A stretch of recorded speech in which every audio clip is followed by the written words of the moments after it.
states. Ruling elites of some of the states, they do this voluntarily, and they agree to become vassals voluntarily. Others are intimidated or bribed, and if they don't succeed, they destroy entire states, and they leave humanitarian disaster, ruins in their wake. Millions of people fall casualty to that.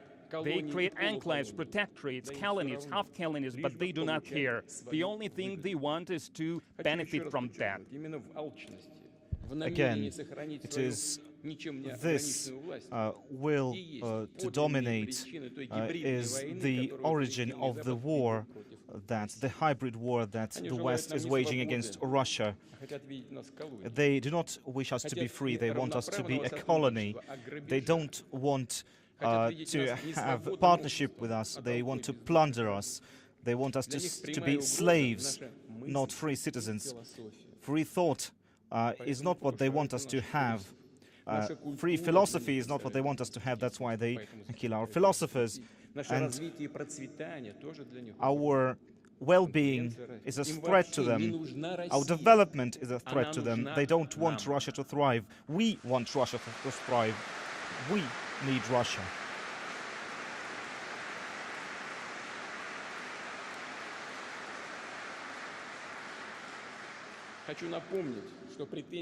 Again, attempts at world domination have been thwarted many times by the great Russian people, and now again we will protect our people and our values. Our enemies believe that they will not have to suffer the consequences of their actions, that there will be no ramifications, but that is not true. All the agreements that had been reached before on global security or agreements between governments are no longer respected or valued. Many of our former leaders actually listened to our Western enemies and decided to give up their weapons, their power, their everything. They listened to the lies and they believed them. And that led to what is now called a rules-based world order. What rules are we talking about? What rules are we talking about? Who agreed on those rules that the West proclaim? These are all lies. These are all double standards and hypocrisy. They take us as fools, take us for fools, and Russia is a civilization of thousands of years, and we will not live according to someone else's rules.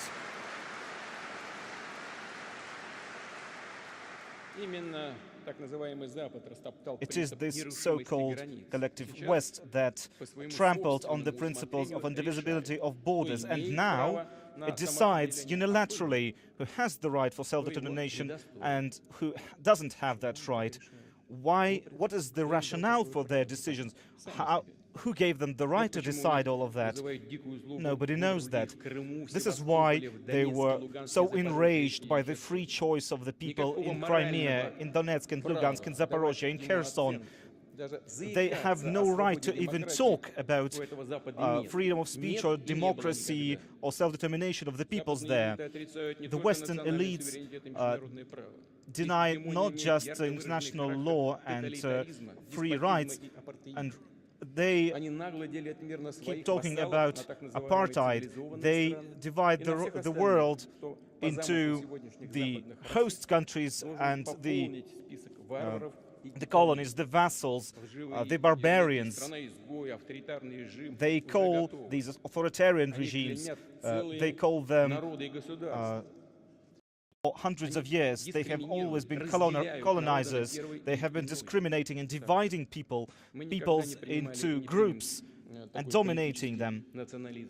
We will never accept this kind of nationalism and racism in Russia. We now see Russophobia and anti-Russian sentiment across the world spread by the West. And the West is convinced that its civilization, its neoliberal culture, is a template for the entire world to follow, and there are no other options, no other scenarios. They do not even wish to accept and repent for their own crimes of the past, their own historical crimes. They blame others for their own crimes. Take, for example, the period of colonial domination. In fact, it was back in the Middle Ages that the West started its colonial regimes. Then the genocide of the peoples of America, the plundering of India, of Africa, the wars against China, the Opium Wars. What the West did was they made entire nations dependent on drugs and eliminating and genociding entire ethnic groups. They hunt people like animals. This goes against what we believe and treasure as human life, and we feel proud that it is our country in the 20th century that led the anti-colonialist movement, that allowed many countries to become free, to fight hunger and inequality, to overcome many of those challenges.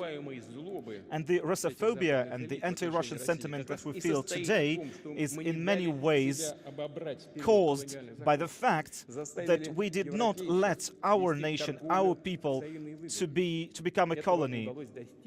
We defended others and we defended ourselves by creating a strong centralized state that developed itself, strengthened itself based on great moral values of great world religions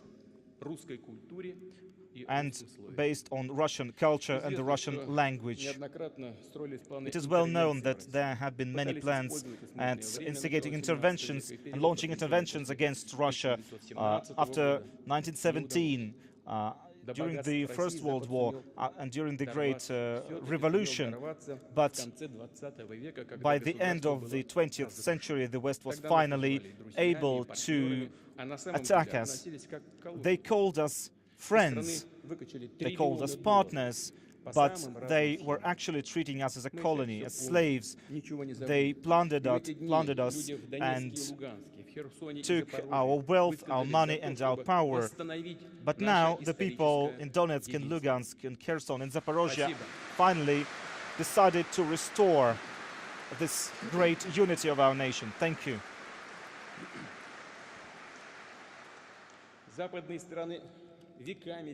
The Western nations for ages have been saying that they bring democracy and freedom to the world, but it's entirely the opposite.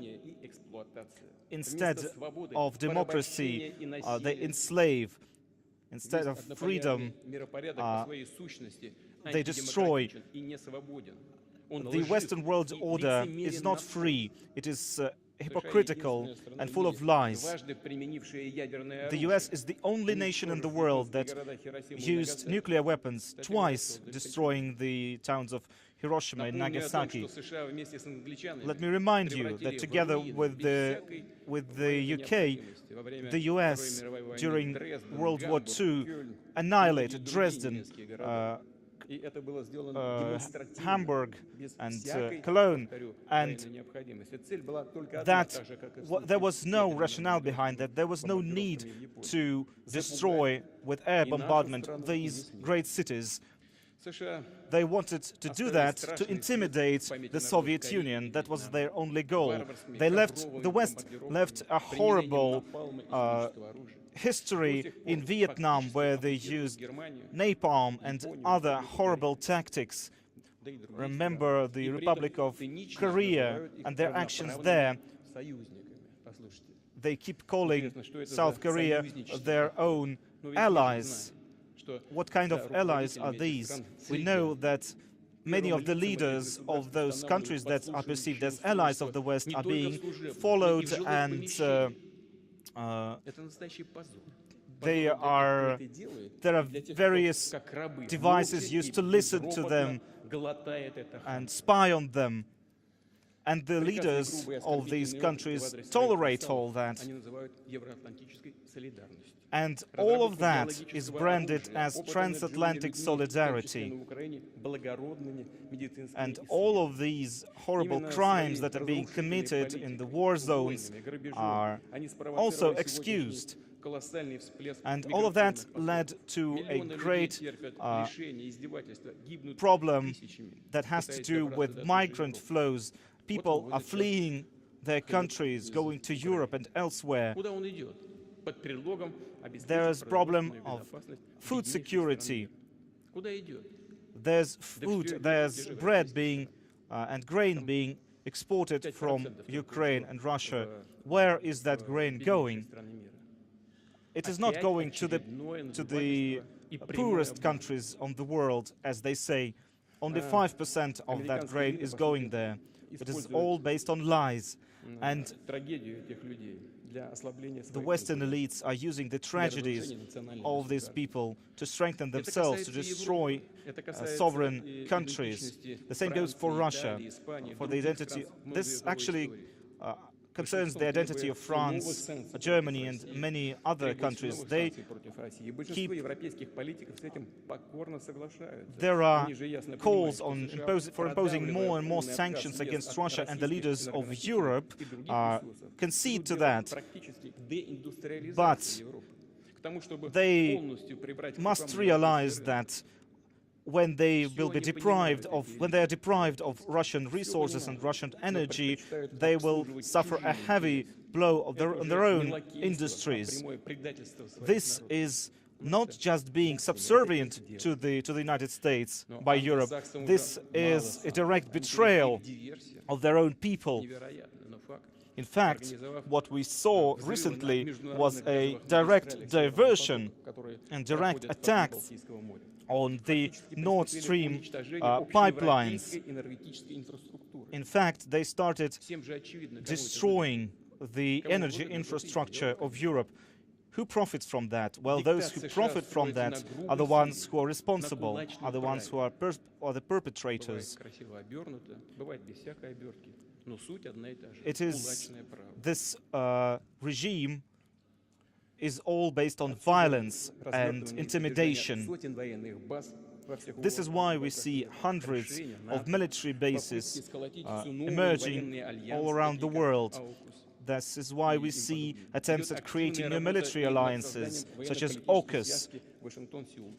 We see the Washington-Seoul-Tokyo trifecta emerging, and any attempt to challenge this Western hegemony is perceived as a direct threat that requires an immediate response, because all they need, all the West needs, is complete dominance. When they talk about their plans, they say that they're peaceful, but they're hypocritical. They talk about containment. And this word, containment, has been found in almost every security document of the West. What does this containment mean? It means undermining the development of any independent and sovereign center of power. We have seen this in Russia, we have seen this in the Middle East, in Africa, in Asia. And we know that whenever even the allies of the US go against the party line of the United States, the United States even attacks their own allies. Nobody is safe. Everyone can become a target, including our allies, the countries of the Commonwealth of Independent States. We have seen a sanctions blitzkrieg against Russia. When they started it, they believed that they will be able to control the world and place it under its whims. Some people believed that would happen, but the majority of states do not want to follow that agenda. They choose a path of cooperating with Russia. This kind of defiance is not something that the US expected to see. They have been accustomed to using violence, and they believe that this instrument of violence and direct threats is something that will work indefinitely. But this kind of politics is not just the product of the idea of American that America is special. There are many other origins of this. They are using fakes. They are using direct and propaganda. They are lying, just like Goebbels did. And the more brazen the lie is, the more people believe in it. But you cannot feed people with money that you continuously print. When you continue to push money into the economy, you cannot. It cannot become energy or gas that will warm your flats. You cannot feed people with money.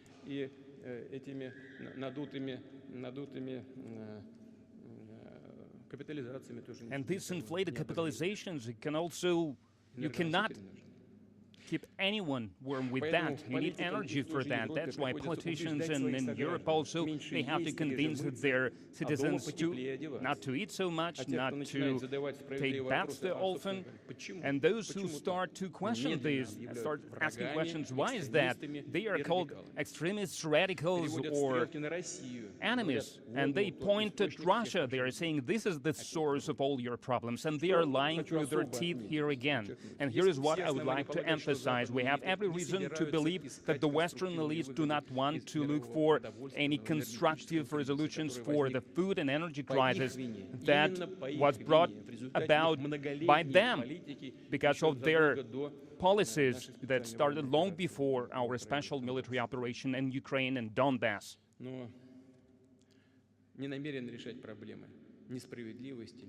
And they do not want to resolve these issues of inequality, of injustice. They want to use other recipes that they are so used to. And I would like to remind you that the controversies of the early 20th centuries were resolved by the West by the World War II. And the profits from the US helped the US to overcome their Great Depression, to become the greatest economy of the world, and they enforced their dollar as global reserve currency in the crisis of the 1980s. And it exacerbated also back in the 1980s, but the West overcame it by using the resources of the Soviet Union that was falling apart and eventually collapsed. This is a fact. And to get themselves entangled from these controversies, they want to break Russia. Other states that choose sovereign path of development to plunder someone else's riches more and to use these riches to fix their problems more. And if this doesn't happen, I do not exclude it that they will try to bring the system to the outright collapse, and they will shift the blame on someone else, or they might use their famous formula that the war will resolve every problem. Russia understands its responsibility or its global community, and they want to bring these hotheads back to their senses. Obviously, this neo-colonial model is doomed to fail, and I would like to reiterate that there are true masters. They will cling to it until the end, because they have nothing else to offer the world rather than this pillaging, plundering system, because they want to deprive billions of people, most of the people, they want to deprive them from their right for justice and freedom of choice for their future. And now they shifted to the radical denial of the traditional values, religion, of family. Let's answer these simple questions now. Values that lead to degradation and extinction, do we want them to impose this understanding that instead of males and females, there are some genders? And do we really want them to go through gender change operations? Do we really want it for our children? It is unacceptable for us because we have the future of our own, which is different. And the Western elite, they are working against all the communities, against the peoples of the Western countries as well. It is against everyone. They want to bring back all the traditional values, traditional faith, and it's like the religion upside down, looks like blatant Satanism. When Jesus Christ was talking about false prophets, he was saying, you will recognize them by the fruit they will yield. And we can already see this fruit, not only in our country, but everywhere. And it is becoming obvious to many people in the West as well. The West is entering the time of fundamental changes. New centers of development are emerging, and they represent the majority of global community. And they are ready to voice their interests, and they are ready to protect and defend their interests. And multipolar world for them is the way to defend their sovereignty, to acquire the true freedom, true independence, and future. Their right for independent, creative, independent development, to harmonious process all across the world, and in Europe and the United States also. We have a lot of like-minded people, and we can feel it, we can see it, we can feel their support. People from various countries and communities, people for big historical Russia, for great Russia.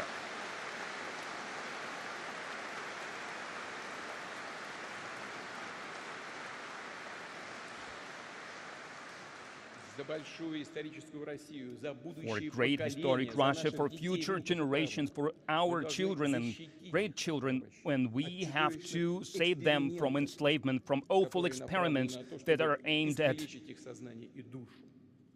maiming their souls. And we fight today so that never could think ever again that Russia, our people, our language, our culture can be just cancelled from history. Today, we need to consolidate all our society, and this consolidation should be based on the sovereignty, on freedom, on creativity, on justice. Our values are humanity, mercy, compassion. I would like to conclude my address with the words of the true patriot, Ivan Ilyin.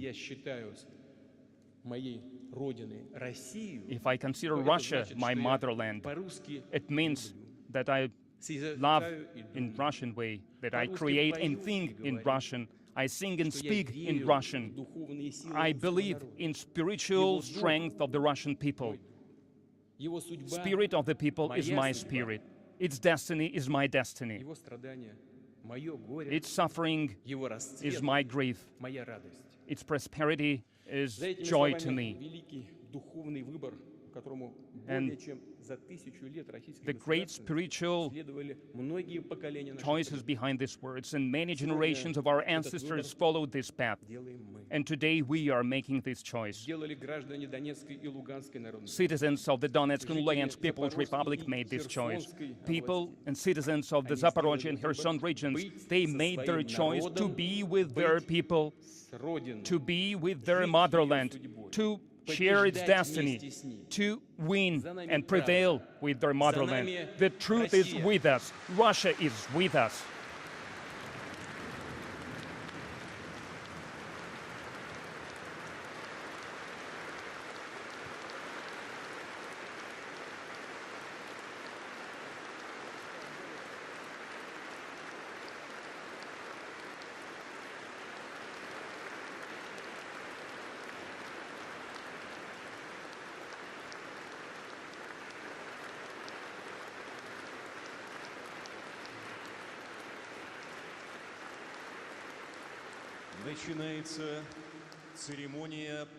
We start the ceremony of signing the documents.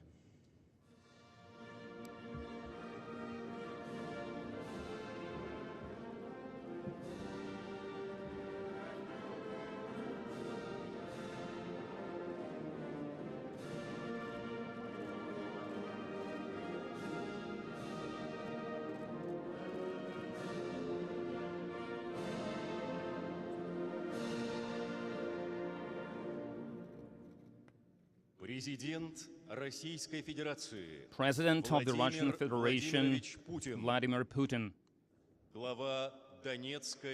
head of the Donetsk People's Republic, Denis Pushilin, head of the Lugansk People's Republic, Leonid Pasechnik,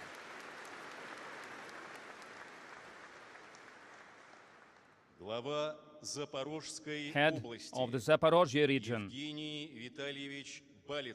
Evgeny Baletsky,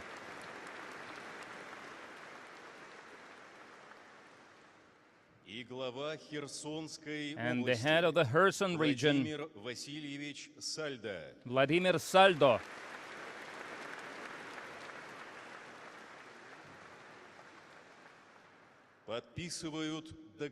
Are signing treaties between the Russian Federation and the Donetsk People's Republic.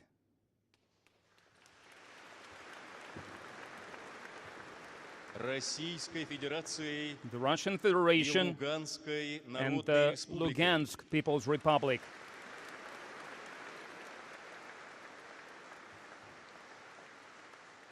The Russian Federation and the Zaporozhye region.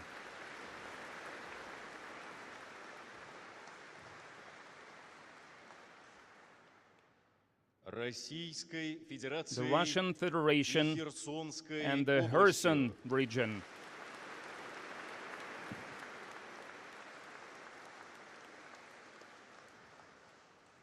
О принятии в Российскую Федерацию Донецкой Народной Республики. On meeting the Donetsk People's Republic into the Russian Federation. Луганской Народной Республики. Of the Lugansk People's Republic. Запорожской области. Of the Zaporozhye region.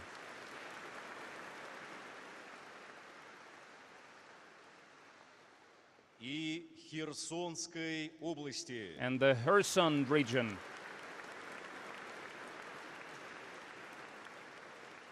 И образование в составе Российской Федерации and on the creation of new constituent entities within the Russian Federation.